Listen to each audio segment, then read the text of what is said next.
We have one more case study, then we will have time for a short discussion. So it's Gabriele Suder, if you could come up. I won't use a title because she has told me today she is wearing multiple hats and I'm not sure which one she wants. Thanks, Wendy. Beautiful, thank you very much. Yeah, wow, what a case study to follow upon. I feel very nervous and challenged now.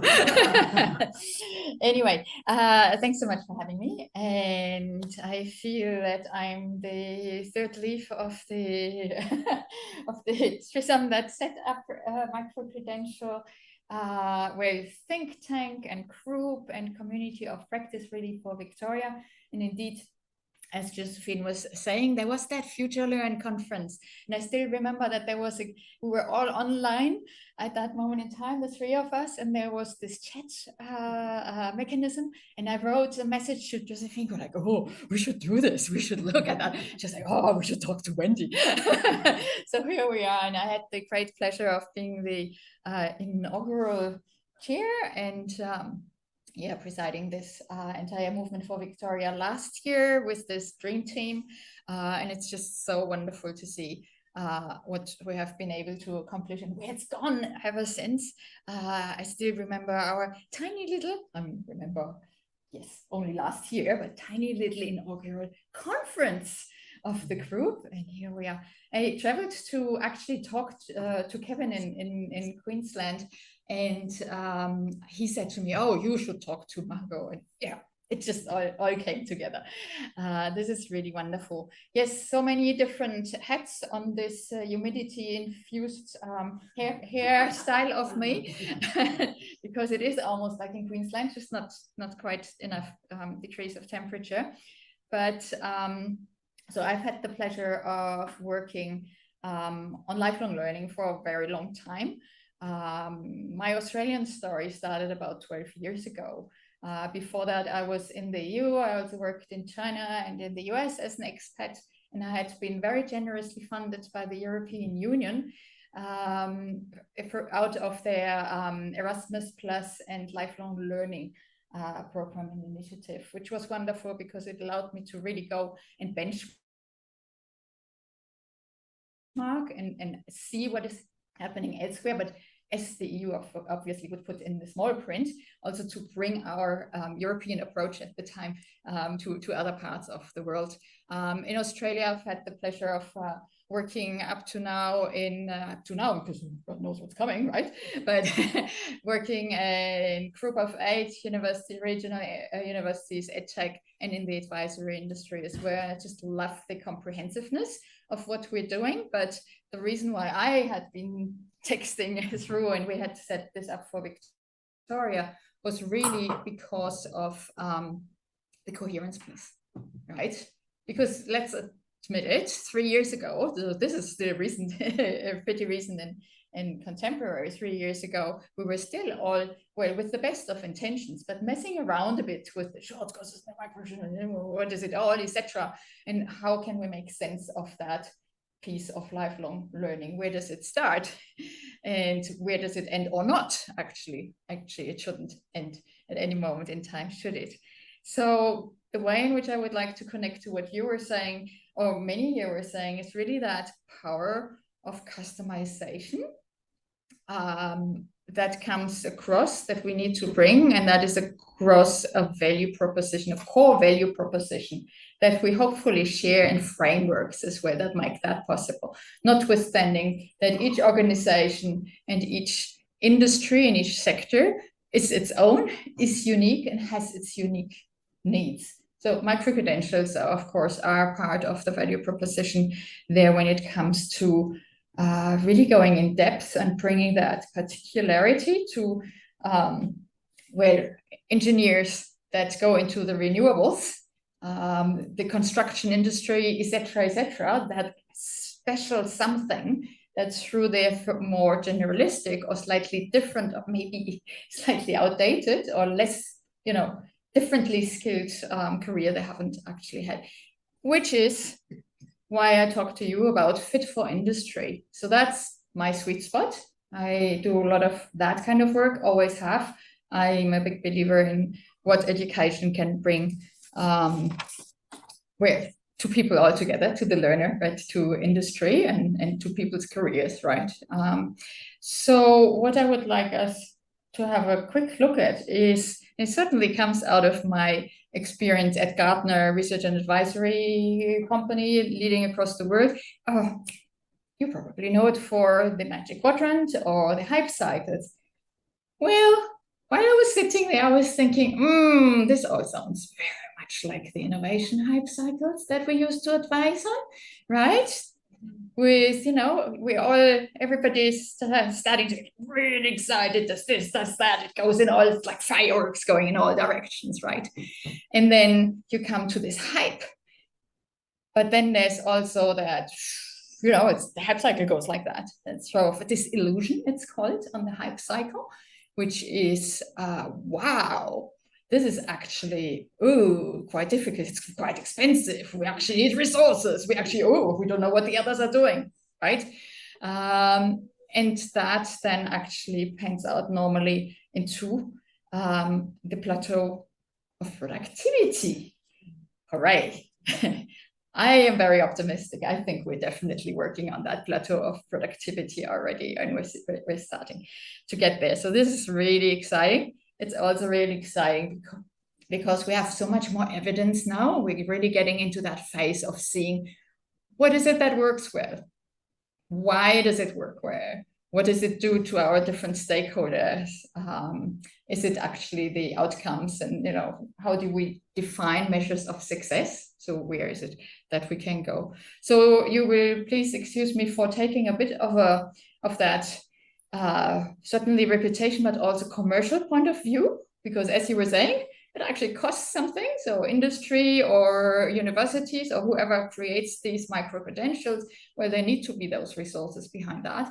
Not everybody has that. How do we actually do this, and how can we streamline things?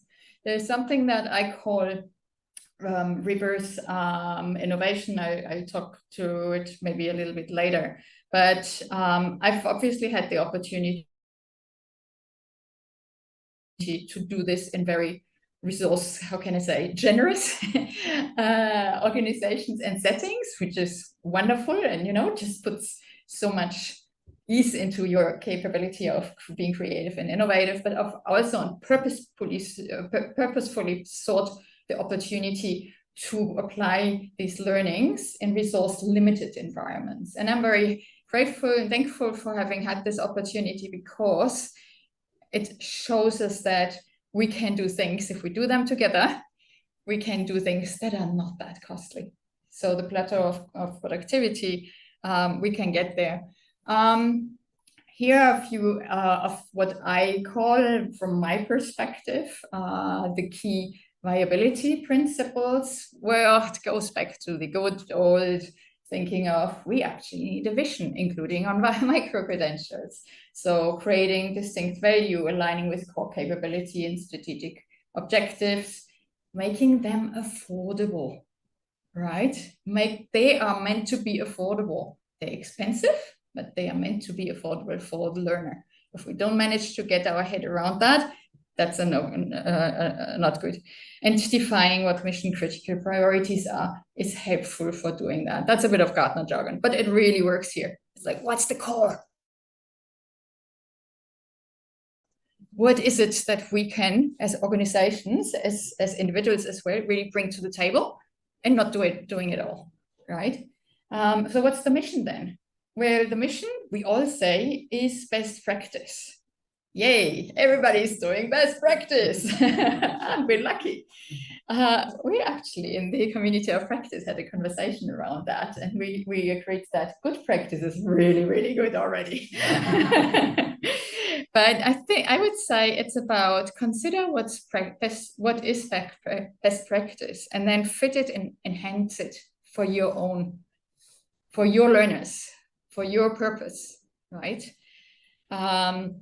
Mix customer satisfaction with customer experience. So it's not only about the experience, but where we heard this lovely interview you were holding there about where I had an experience, but not only was it a nice experience and it was entertaining, but I had a lot of satisfaction from that. So that's wonderful to have heard that. Imagine, shape, build, and inspire connectivity. I think there's so much conversation about it's all very pretty, but if I can't connect with anybody, if I can't talk, if I can't socialize, then the entire vision goes down the drain, because it's something that is shared. And what else do I have there? Enhance being recognizable and inclusive, supporting the social license of, I'm speaking university here, of universities or organizations altogether. A lot of universities in particular are struggling with social license as we speak. I think microcredentials can be part of that conversation of, here is what we stand for, here is what we contribute, here is what we make, comes back to affordable, right? Here's how we actually help. So I don't think I will make that, but I will try. So the goal, of course, being, well, I think there's a lot to be done around for organizations to think about what's actually the goal, right? That's something that I've seen some organizations struggle with, and to just put it onto sort of one point, one main point, it's to see the learner as a satisfied, trusted, and loyal, what we would call at Gartner, repeat customer. You want them to come back. What does coming back mean? It doesn't necessarily mean come back to your institution. It means coming back to learning, right? So really having that co-creator side of things. Laura, we had this conversation recently about the imposter syndrome, just getting over that, and helping, supporting all of that. So combining a few goals there. You need to have a capability to do that. And of course, a method. And I often talk about, well, agility, but really a stage gate development as well. And I will run out of time if I don't go to my next slide. So having seen this, as I said, for a long time across a lot of organizations and even countries, I thought I'd just put down what I think is the keys to success. And I think it will please some of the previous speakers, because the first one is really about the core and the purpose, bless you, with which this is designed. What I've seen work the best is really that good or best practice approach, but within an off-the-shelf framework, structure and methodology, where then you have follow-up, partial customization. It's a bit like what you were saying. Well, that is something that I would like to see, because like that, you don't actually have to yourself create it all, right? And I'll have a few examples of them. But when we had our first conversations in the community of practice, we were saying, well, just take something as basic as project management, right? So you have a very generalized approach that you find across all of the providers of project management education that we all teach, that we all say is important. But then you take, for example, a very innovative approach to it from an angle of a group of 8 universities with a specialization in regional projects. Here you go, right? Here is a value proposition, collaborative, and I'm just making this up obviously as I speak, but I'm trying to say there's so much power in that, where there's an off-the-shelf, customize it, right? And that's how you can scale and roll out and really make that contribution. Second point here is really about that learner agency that was just discussed as well. Third point is readability. I find that in our education organizations, we are always so preoccupied with making sure, and look, I've been busy on accreditation and professional accreditation, what have you, and compliance in my last role as Associate Deputy Vice Chancellor, but we get so stuck in, we have to, and we have this capability, and it has to be in this or that way. Where if we're stakeholder centric, if we care about the learner and providing them agency, well, then that actually means that we need to have products or offers that are readable to industry, that people understand why would I go to this, micro-credential versus that one. I'm preaching to the converted, I know I do. From what I've seen, what works best is an agile and iterative approach to this. So very, in terms of product development strategy, value-driven and at pace. So again, I'm speaking of micro-credentials here for industry. In industry, from what I've seen, and I've created, for example, Pearson's custom learning suite of short courses and micro-credentials. They're rolled out worldwide. Well, nobody's going to wait for the university and its governance bodies to decide on blah, blah, blah. Accelerate it, right? Put it at pace. Nobody will wait. There are too many others out there that offer similar things. So differentiate and just be a bit different. I'm not used to it. Just a few examples. I think that's more interesting to you than the framework I had put up there. And I'm tapping obviously into my experience here. But Gartner, I talked to you about the magic quadrants, the hype cycles we've had. So Gartner is really around technological innovation and business strategy. That's the core proposition, value proposition. There, I've been working with the CEOs of multinationals investing across APAC and making sure that they get the right leadership support for the investments to grow. That's an amazing value proposition.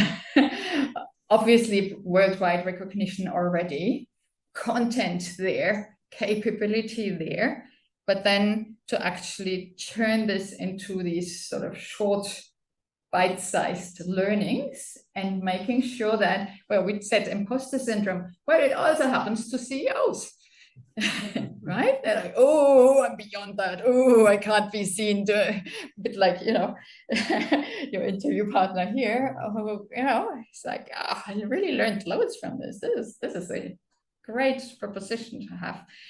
That's just one example. The other one, Pearson, I mentioned already.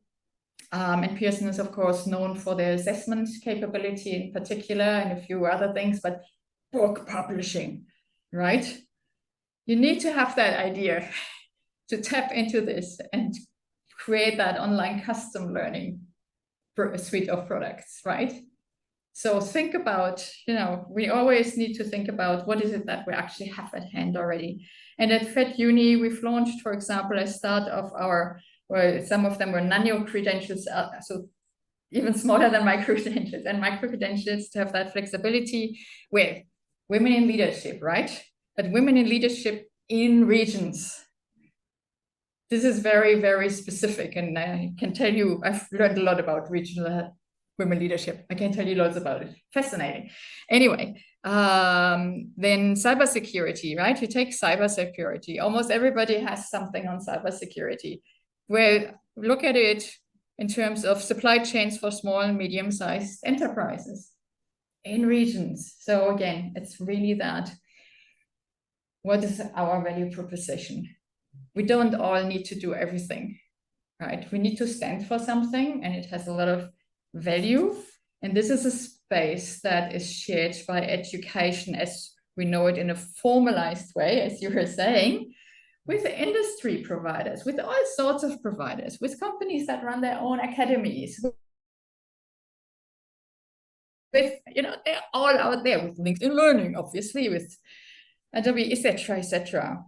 So OECD is just noted, and I did quite a bit of work with the OECD to advise around these things, but evidence on the outcomes of micro-credentials is limited. So they just wrote that a few days ago. Although some studies indicate that shorter programs do provide at least a temporary local market boost, and that stacking micro-credentials may improve prospects in the labor market. We're at a moment here where we need that portability and interoperability and recognition, and just make sure that we actually use those lessons learned and off we go and create what we're all after. There we go. Thank you. Thank you so much. Was there any questions before? Well, I was going to say she's already left, but I'm sure she can still answer questions. I think the worksheet. I'm going to ask the uncomfortable question potentially in this room, but I don't know the answer to it, Gabriele. It sounds like you've got a pretty good take on it. How much of this market is global, fragmented, and private, and how much are our universities at risk, considering a whole lot of other trends currently in Australia, and losing out in terms of providing this product? Versus international competitors or industry competitors? Would Pearson be able to take large portions of the market? Would local productions of this be able to take off market share from universities? Absolutely, absolutely. And I think we all need to get our head around, if we're in the education industry, we need to get our, hopefully we have done it. Anyway, if not, we need to get our head around why, what's our value proposition that comes in addition to industry. So, for example, at Pearson or take OES or any of the, sort of online supporting services for education, they have a certain value proposition, which is because of that comprehensiveness that they have across the sector. They know what's good, what's best practice. They have the resources. They have a commercial view on it, etc. But as providers, university providers, we need to think about what's on top of that. And there's so much on it, right? There's this very formal recognition of what we're actually doing. There is everything that has to do with that I mentioned before, compliance, regulatory, as much as professional accreditation, etc. So that real fundamental of trust, right? Which we need to maintain. And you will have heard me not saying that we shouldn't pay attention to that, but that we need to accelerate and fast track certain ways of dealing with it. So that's something that is, there are ways to do it, which TICSA, for example, is very happy with. It's about collaborating. It's about, just really making sure that people understand that. And people are a lot of different stakeholders, including, of course, the government. But and as first of all, and everyone else. So thank you, and I'll get the last word in because I can. I think what we're seeing globally as well is that in many places, the universities are still seen as relevant. What people are questioning is the length. Quite significantly, do we really need a postgraduate level?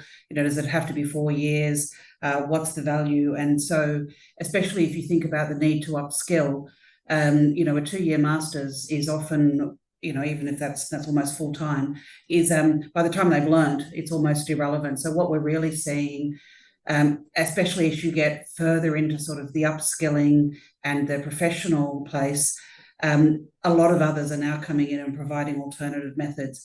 You only need to look at Microsoft. They just developed their own certifications. And so you can get a job with Microsoft and you don't need a degree anymore for it. So I think they're... At pace. And at pace, yes. And so we are seeing there's a lot of the skills-based movement, skills-based hiring movement is looking at saying, let's do away with some of the more traditional markers, such as, do you need a bachelor's? Do you need a postgrad? And what skills do you actually have and what level are those skills? So it is, whilst no one is saying that universities won't have a place, it could look very different than it does now.